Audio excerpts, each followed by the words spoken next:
अस्सलाम वालेकुम मुझे दोस्तों, ये तमाम बेहतरीन शायरी मुझे प्यारो दोस्त कुर्बान मंगरियो आप जन साईं फ़कीर जादम साहब जे नाले तमाम बेहतरीन गीत लिखियो है जो मां ना तो कयां पियो भाऊ कुर्बान जो एजाज जुमन मंगरियो साहब मीरपुर खास खां अल्लाह बचायो मार साहब धोरो नारे खां होर अहमद सम्मो साहब हिरल खां एजाज मंगरियो साहब उमरकोट खां अबू बकर खड़त साहब मीर हसन सोलंकी साहब। उम्मीद है गीत सभी के पसंद ईंदो।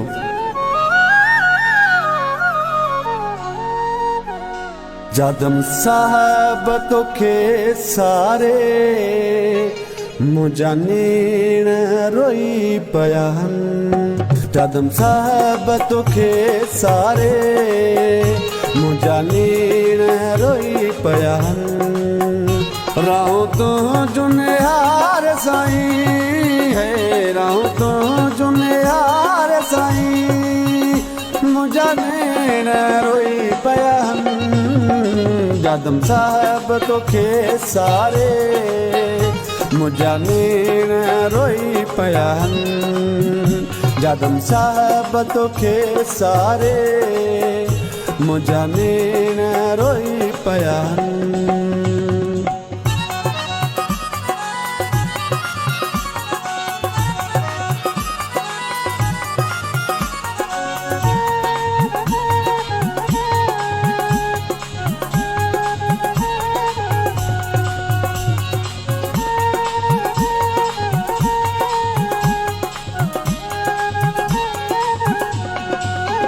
वैसाख करे जुदाई नहीं साईं वदार छोड़ा।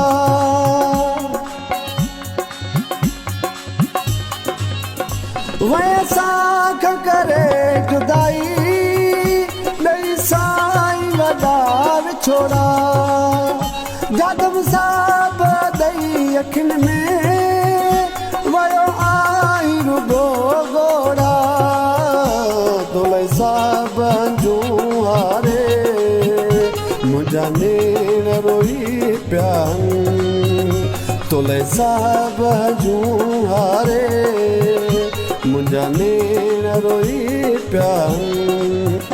गाऊं तो जुनियार साईं मुंहिंजा नीण रोई पिया आहिनि। जादम साहब तोखे सारे मुंहिंजा नीण रोई पिया आहिनि।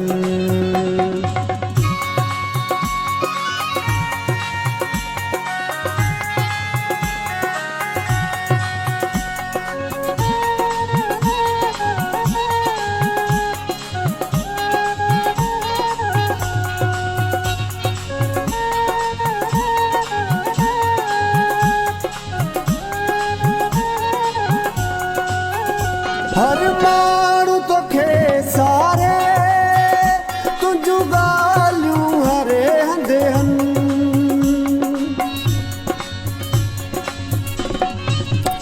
हर माण्हू तोखे सारे तुंहिंजूं ॻाल्हियूं हरे हंधे आहिनि।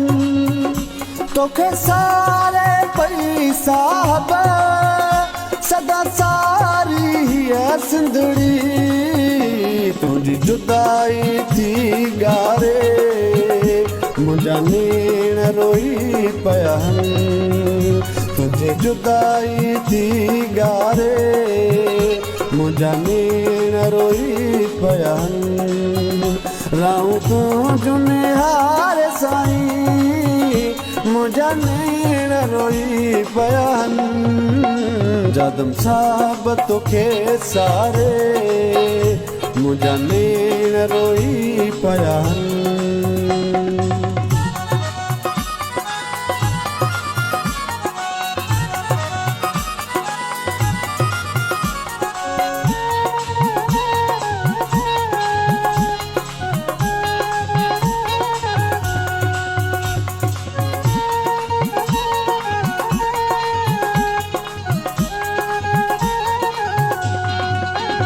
उमरान जा मोर माण्हू तोखे यादि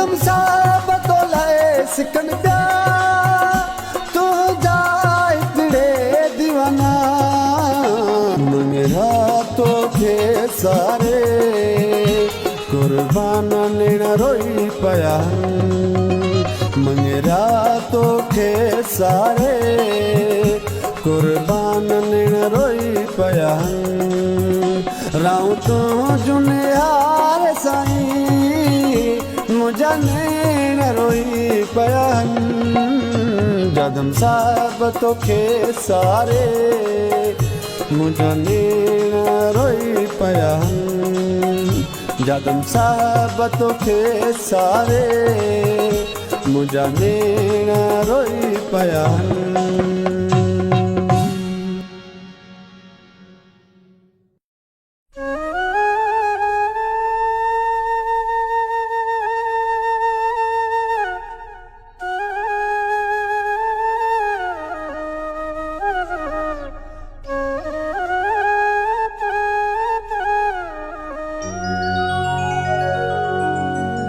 अस्सलाम वालेकुम मुझे दोस्तों, ये तमाम बेहतरीन शायरी मुझे प्यारे दोस्त